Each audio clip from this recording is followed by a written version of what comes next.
বাংলাদেশ জাতীয়তাবাদী দল বিএনপির ব্যানারে যদি কেউ কোনো ভিডিও ছাড়ো সাবধানে ছাড়বে। যদি কোনো মেয়েদেরকে নিয়ে শহীদ জিয়ার ব্যানারে মেয়ে নাচিয়ে ভিডিও ছাড়ো, তাহলে গানের ভিডিও ছাড়ো, তোমাদেরকে বাপ ডাকাইব।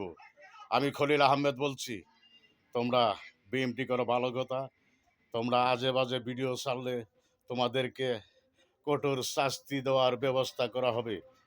এ হলো বিএমটির ভারপ্রাপ্ত চেয়ারম্যান জনাব তারেক রহমানের আদেশ।